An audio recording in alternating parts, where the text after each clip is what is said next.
J'ai eu l'occasion de rencontrer des gens extrêmement intéressants avec beaucoup de choses à partager. Parmi ces gens-là, beaucoup n'avaient pas la visibilité que leur expertise, leur point de vue méritait.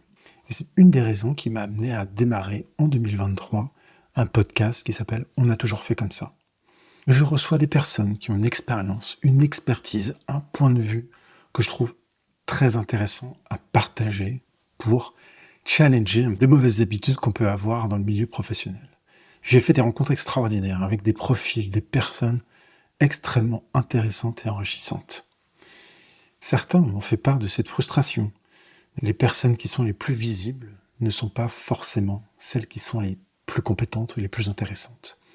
Vos flux LinkedIn sont souvent accaparés, trustés par beaucoup de gens qui savent tirer profit des réseaux sociaux, des algorithmes, mais qui n'ont pas forcément quelque chose de très intéressant à dire. D'un côté, une population un petit peu plus jeune, qui sait, qui maîtrise les codes et le fonctionnement des réseaux sociaux, mais qui n'a pas forcément un fond très riche. Ou de l'autre côté, des personnes beaucoup plus expérimentées, qui ont une expertise, un point de vue, quelque chose à partager de très fort, de très utile, mais qui ne savent pas forcément, ne prennent pas forcément le temps de développer cette visibilité et de tirer profit de cette opportunité que peuvent représenter les réseaux sociaux comme LinkedIn.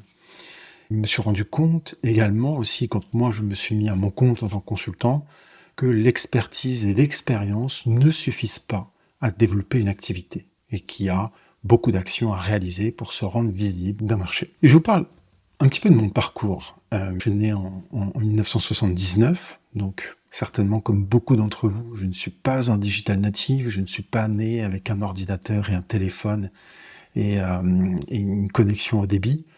Je me suis inscrit au bac sur le Minitel, j'ai eu mon premier téléphone portable à 19 ans et on ne parlait pas d'un smartphone à l'époque. J'ai commencé ma carrière dans la publicité et puis je me suis dirigé, spécialisé beaucoup plus sur le marketing digital. Ça m'a amené en 2015 à cofonder et à diriger une start-up, un logiciel SaaS pour le B2B, qu'on a cédé en 2017. Et après cette expérience-là, j'ai accompagné beaucoup d'entreprises, de direction de marketing, d'entrepreneurs à développer également leur entreprise, notamment des startups B2B. Et depuis de nombreuses années, il y a un compagnon qui a été vraiment clé dans beaucoup de contextes professionnels. C'est LinkedIn. LinkedIn, c'est certainement mon réseau préféré. Je m'y suis inscrit en 2006. C'est un réseau que j'ai énormément utilisé dans mes activités professionnelles ou pour des clients, des sociétés pour lesquelles je travaillais. J'ai énormément utilisé ce réseau-là pour prospecter, pour générer des opportunités business. Et ça a été un succès dans de nombreux cas, avec pas uniquement des volumes de leads, mais vraiment des chiffres d'affaires qu'on pouvait identifier et sourcer provenant de LinkedIn. J'y ai fait beaucoup de tests, beaucoup d'erreurs. Ça m'a amené aujourd'hui, entre autres, un réseau qui fait à peu près 12 000 personnes aujourd'hui. Ça fait pas de moi un influenceur, loin de là, et c'est tant mieux, parce que c'est pas du tout mon objectif. En revanche, ça a été pour moi, comme je l'ai dit tout à l'heure, clé, puisque ce réseau-là m'a permis de développer différentes activités, et notamment mon activité de conseil, qui me permet d'avoir beaucoup d'indépendance pour générer des opportunités business. Et c'est mon expérience de LinkedIn que je vais vous partager aujourd'hui. Cette formation, elle est particulièrement adressée à des personnes qui, comme moi, ne sont pas des digital natives. Vous n'êtes pas du tout réfractaires aux réseaux sociaux, vous comprenez l'intérêt notamment de LinkedIn dans une démarche de réseautage B2B. Pour autant, vous comprenez peut-être pas forcément exactement comment ça fonctionne et ça vous intéresse pas forcément de savoir en détail ce fameux algorithme. Vous êtes quelqu'un avec de nombreuses années d'expérience et au travers de cette expérience, vous avez développé une expertise ou un point de vue. Vous souhaitez partager au travers d'une activité de conseil. Une autre valeur sur laquelle on va peut-être se rejoindre, c'est cette valeur d'humilité également. L'idée n'est pas de construire contre les autres, mais avec les autres. Deux derniers points. Vous savez certainement que quand on parle de réseaux sociaux, on parle souvent de création de contenu. Peut-être que si vous avez testé un peu certaines choses, vous ne sentez pas l'âme d'un écrivain, vous manquez d'inspiration, vous manquez de méthode.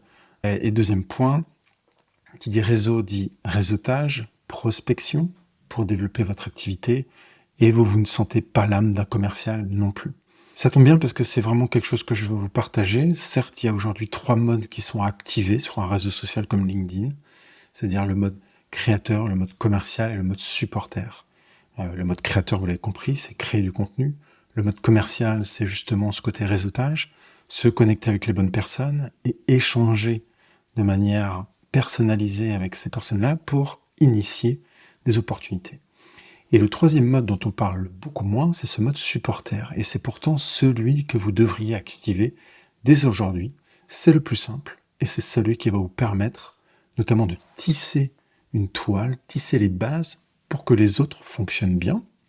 Si vous partagez du contenu demain sur LinkedIn, mais que vous n'avez pas de réseau, personne pour écouter, personne avec qui vous engagez, votre réseau ne sera pas visible.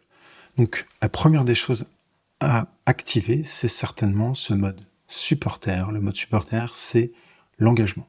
Liker, commenter, poser des questions avec ceux qui partagent déjà quelque chose sur LinkedIn. C'est vraiment clé. Et le point important que je veux vous partager, c'est comment moi j'arrive à allier justement ces 3 actions en une. Voilà, c'est vraiment un point clé que j'ai développé au fur et à mesure et qui me permet d'être assez efficace dans ma manière d'utiliser LinkedIn. Plus concrètement, ce que je vais vous partager dans cette formation, c'est la notion d'écosystème. C'est pas spécifique à LinkedIn, mais vous comprenez bien que quand vous développez une activité, il vous faut un réseau, des gens sur qui vous appuyez, des gens qui vont vous recommander, etc. Des prospects, bien sûr, des clients, des concurrents. Vous évoluez dans un écosystème qu'il faut maîtriser et qu'il faut utiliser dans la vraie vie comme sur LinkedIn. Donc on va regarder ça ensemble et on va le matérialiser sur LinkedIn et le mettre vraiment en action. Le deuxième point, vous savez que sur l'usage majeur de LinkedIn, c'est pour la recherche d'emploi. Donc les profils ressemblent souvent à un CV. Quand vous êtes dans un mode prospection pour votre activité commerciale, il va falloir modifier ce profil LinkedIn en une page de vente. Est-ce qu'il faut un site web en plus de LinkedIn? On pourra en reparler. Pour l'instant, on va se concentrer sur le fait de transformer votre profil LinkedIn en une source de contacts et d'opportunités. Au-delà du profil LinkedIn, je vais aussi vous partager plein de petits réglages à faire dans les paramétrages de LinkedIn qui vont vous permettre d'activer ou désactiver certains petits trucs qui font des petites différences. Et le troisième gros chapitre, ça va être justement de vous parler des 3 modes, supporter, commercial, créateur, et de vous accompagner petit à petit à les activer et à vous créer votre routine, quelque chose qui fonctionne pour vous. Je ne vais pas vous dire demain que vous allez partager du contenu chaque jour, ça ne marche pas. Ce qui marche pour les uns ne va pas forcément marcher pour les autres. L'idée, c'est que vous trouviez votre rythme, ce qui vous correspond à vous, parmi les clés de succès. Et mon ambition, elle est de vous emmener au-delà de LinkedIn. L'écosystème que vous allez modéliser et activer, il est disponible ailleurs, bien sûr, dans la vraie vie et sur d'autres réseaux sociaux. Le contenu que je vais vous aider à créer, il n'est pas spécifique à LinkedIn, il pourrait être réutilisé ailleurs. Donc c'est autant d'opportunités que vous pourrez activer aussi par la suite. Un autre point, c'est très important pour moi aussi d'être dans le co-développement, potentiellement même la coproduction de certaines initiatives, certains contenus. Et un dernier aspect sur lequel je veux vraiment vous partager plein de choses, c'est de sortir de cette notion de vente de votre temps et comment vous pourriez modéliser votre expertise, votre savoir sous d'autres formats qui vous permettraient de diversifier vos sources de revenus et que le conseil soit seulement une partie de vos sources de revenus. Je serais vraiment ravi de vous accueillir dans cette formation. Dans tous les cas, n'hésitez pas à me contacter. Bien sûr, vous me retrouvez sur LinkedIn, mais je vous laisse aussi mon mail, mon numéro de téléphone et un lien qui vous permet de réserver gratuitement un créneau pour qu'on échange ensemble. À très bientôt. Merci.